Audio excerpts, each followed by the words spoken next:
First day first show பார்க்கணும். என் தம்பி விஜய் படத்தை பார்க்கணும். அவர் நடிச்ச படத்தில் முதல் காட்சி பார்க்க வர்ற ரசிகன் அவனும் படம் பார்க்க மாட்டான், அடுத்தவனையும் பார்க்க விட மாட்டான், கத்திக்கிட்டே இருப்பான் தானே. அதனால அவன் ரசிகர் கூட்டமா இருக்க முடியாது, முதல் நாள் காட்சியை பார்க்க முடியாதுன்னு போக மாட்டான். அதே தான் நடக்குது. அந்த திரையரங்குல முதல் காட்சி பார்க்க கூடின கூட்டம் தெருவில் அவர் வரும்போது பார்க்க வருது. அவர் ஆஸ்பத்திரியில் இருக்கும்போது கூட அவர் வந்து பார்த்தாரு. அவருக்கு உடம்பு சரியில்லைன்னா காலையோட நான் பேசுவேன். கடிக்கப்பட்டு வீட்டுக்கே எங்க அம்மா இருந்தப்ப ராத்திரியா சீமார் வந்துட்டாரு. பைக்கு அவர்கள் வந்து மதுவை ஒழிக்க குறுக்கு மறுக்கும் நடக்கிறாரு. இந்த சாராய கடையில் திறந்து விட்டது யாரு? சாவி யாருது? சாரியை எடுத்து கொடுத்தது யாரு? திறந்தது ஐயா கருணாநிதி. எடுத்து கொடுத்ததெல்லாம் அந்த மதுவை ஒழிக்கிறோம் இவன்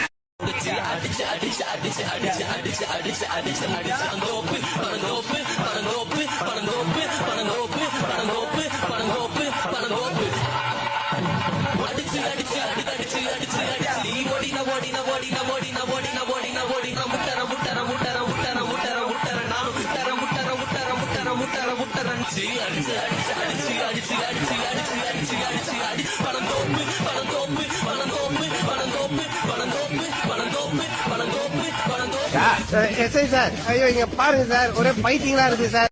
இவ்வளவு பேர் செத்து கிடக்குறான். மறுபடி குஷி படம் மறு வெளியீடு வந்ததுக்கு போய் திரையரங்க வாசல்ல போட்டு ஆட்டம் போட்டுக்கிட்டு இருக்கிறத பார்க்கும்போது மனசு இப்படி நிம்மதியா இருக்குமா? இல்ல இந்த இப்படி ஒரு படத்தை தயாரித்த தம்பிக்கு எவ்வளவு பாராட்டுகளை வாழ்த்துக்களை சொன்னாலும் தகும். நானும் கொஞ்ச நாளா பாக்குறேன், நீ அவன் பின்னாடி சுத்துறதும், அவனை கண்டு பயப்படுறதும், அவன் கேட்கறதெல்லாம் வாங்கி கொடுக்கறதும், இதெல்லாம் பார்க்கும்போது எனக்கு ஒரு சந்தேகமா இருக்கு. ஏதாவது பொண்ணுக்குன்னு தொட்டுட்டியா? அதன் பார்த்தானா பஞ்சாயத்துல வச்சு மானத்தை வாங்கி போடுன்னு சொல்லிட்டு. அதெல்லாம் ஒண்ணு இல்ல மாமா. ஒருத்தர் ரொம்ப நாளா பிச்சை எடுத்துக்கிட்டு இருக்கான், ரொம்ப நாளா பிச்சை எடுத்துட்டு இருக்கான்.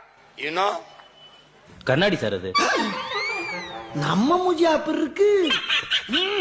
என்ன ஒரு சின்ன விண்ணப்பம். என்ன தகுதிக்கு மீறி பேசுறேன்னு நினைச்சு சடப்புன்னு செருப்ப கையில எடுத்துறப்படாது. ஒண்ணு இல்லண்ணே, 1 கோடி உறுப்பினர் சேர்த்துட்டீங்க, ஏற்கனவே 1.5 கோடி உறுப்பினர் வச்சிருக்கீங்க. ஓட்டுக்கு காசு உடுப்பில இல்லையா? உன் உறுப்பினர் 1 கோடி பேர் பேட்டாலே நீ வென்றுவில்ல, அப்புறத்துக்கு ஓட்டு காசு கொடுக்குற? என்னுடைய ஐயாவன், என்னுடைய தாத்தன், நான் அவனுக்கு பேரன், நான் கொள்கை பேரன், எங்க ஐயா இருந்தா யாரு உன் பேரன்னு என்னைத்தான் சொல்றேன். அது விடுங்க, நீங்க தான்றீங்க பேசுன அது தப்பு. ஆமாங்க சொன்னீங்க. என்ன செய்யலாம்? மாறி மாறி பேசல. படிச்சதானே நான் படிக்கிறேன், படிச்சுட்டே வரும்போது தெளிவு வருது. காலத்துக்கு ஏற்ற மாதிரி மாறுது. இது பெரியார், இது திராவிட மாடல். பெரியார் இல்லை என்றால் ஒன்றும் இல்லைன்னா என்ன நீங்க பண்ணிட்டீங்க? எனக்கு 2 தலைவர்கள், ஒருவர் தலைவாணர் NS கிருஷ்ணன், இன்னொருவர் தந்தை பெரியார். இது பெரியார் மண்ணல்ல, எங்களுக்கு பெரியாரே ஒரு மண்ணுதான். இன்னைக்கு விட்டு போதுமா? மாப்பிள வாழ மீன் பணவர் காடு தானகோ, அந்த மலை பொண்ணு விலந்து மீன் நீஞ்சோறு தானகோ. இந்த திருமணத்தை நடத்தி வைக்கும் திருக்கமாலு அந்தங்கோ. இந்த திருமணத்தை நடத்தி வைக்கும் திருக்கமாலு அண்ணந்தோ. இந்த மணமக்களை வாழ்த்துகின்ற பெரிய மனசை யாருங்கோ? தலைவரே திமிங்கலம் தானங்கோ. என்னுடைய அன்பு சகோதரன் அஜித்தும் ஐயா ரஜினிகாந்த் அவரும் எங்கேயோ பார்த்துருக்கேன் சொன்னீங்க. இன்னுமா இதை தெரியல. நான் வருவேன். ஒரு வெற்றிடம் இருக்குது, சுடுகாட்டுல கூட நிறைய வெற்றிடம் இருக்குது. வெற்றிடம் இருக்குது. என்னத்த வெற்றிடம் இருக்குது? நீ தலையில தண்ணி விடி ஒரு படம் ஓடாது. சில பேர் அஜித்த தலைன்னு இருக்கிறேன். சில தருதலைகள் 8 தாள்ல சுவரொட்டி வல்லூர் கொடுத்துட்டு ஒரு எடுபட்டவை நான் பாக்குறேன். செயல்கூட்டு ரொம்ப வலிக்கும், பயம் காட்டுவாங்க. ஒரு நாள் முதுகுல இருக்கிற படுக்கையில அடிச்சு முதுகுப்புறம் கொட்டி விட்டுருச்சு. என்னடா வலிக்குதுன்னு பார்த்தேன், அது தேர் செத்து கிடக்கு. அப்புறமா இவ்வளவுதான் வலியா? மர்ம சிவன் கழுத்தில் இருக்கும் பாம்பு கேட்டது, சீமான் சௌக்கியமா? விஷம் குடிச்சு சாகுற நிலைமைக்கு தள்ளிட்டிய. நீ ஓட்டு போடு, ரெட்டலைக்கு போடு, நீ உதயசூரியனுக்கு போடு, எங்களெல்லாம் தூக்கி சுடுகாட்டுல போடு. அப்படியா? பாதி எப்படா வர? 4 மணிக்கு வரும். அது வரையும் செத்த ஓரமா படுத்துக்கிறேன். மாமாவை நீ நல்லதா நினைக்காத. சின்ன மாமா எப்படின்னா சொல்றீங்க?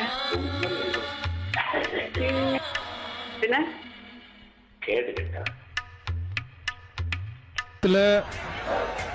ஒரு அண்ணனை கொன்னுட்டா தம்பி எவ்வளவு வேகமா இருப்பானோ, ஒரு தம்பியை கொன்னுட்டா அண்ணன் என்ன கோவப்படுவானோ, ஒரு தாய் கண்ணீர் விட்டு அழும்போது அந்த மகன் என்ன வேதனைப்படுவானோ, அந்த வேதனையோட நான் வந்திருக்கேன். தமிழன் தாக்கப்பட்டிருக்கும் போது தட்டி கேட்கிற ஒரு தமிழனாய் ஒரு சமூக உணர்வோட விஜயகாந்துக்கு நாட்டை கொடுத்துட்டு கையெட்டி நிக்கிறதுக்கான நாங்க இருக்கிறோம். அவ்வளவு கேடு கட்ட கேன இங்கே போர் லட்சிய கூட்டத்திற்கும் ரசிகர் கூட்டத்திற்கும் இடையே போர் சண்டை. உனக்கெல்லாம் வெக்கமே இல்லையாடா? சோறு தானே திங்கிற. எரிச்சல் வருது உனே. நான் கெட்ட வாரத்துல திக்கி போயிருவேன். அப்புறம் பெத்தம் கொதிக்குது உன்னை பாக்க போயிரு. பேட்டிய பரபரப்பாக்கி நீங்க பேர் வாங்கணுங்கிறதுக்காக இப்படி ஆதாரம் எல்லாம் பேசக்கூடாது. ஆதாரம் இருக்கு. திராவிட முன்னேற்ற கழகம், அனைத்து இந்திய அண்ணா திராவிட முன்னேற்ற கழகத்துல நான் மோதுறது இது பங்காளி சண்டை. ஆனா நாங்க இருந்தவன், அந்த உணர்வுல வளர்ந்தவன் எனக்கு தெரியும். பெரியாரிய இயக்கங்கள் திராவிட இயக்கங்கள் வளர்ந்து வந்தவங்க. அதனால எனக்கு நடக்கிற சண்டை ஆதங்கம், கோபம். இப்படிலாம் பண்ணிட்டீங்களே, இது ஒரு அண்ணன் தம்பி சண்டை, நீ வச்சுக்கலாம் பங்காளி சண்டை. இதேதான் எங்க தலைவரும் சொன்னார். இவங்க ரெண்டு பேரும் அடிச்சுக்கிற மாதிரி அடிச்சுப்பாங்களா? அது நாங்க நம்பணுமா? மக்கள் நம்பணுமா? What bro, it's very wrong bro. சொந்த கட்சிக்காரன மண்டையில் அடிக்கிறது டம்முன்னு. ஓடு, சேர அடிச்சு ஓடு. இதான் வீரமா?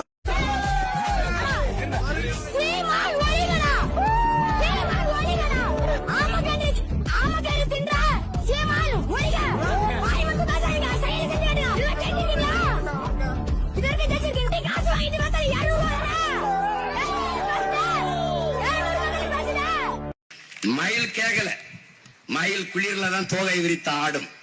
ஆனால் அந்த மயில் குளிரில் நடுங்குகிறதோ என்று எண்ணி அஞ்சி போர்வையை போற்றி நான் பேகன். அதனால் அவன் ஆகச் சிறந்த கொடை வல்லன்.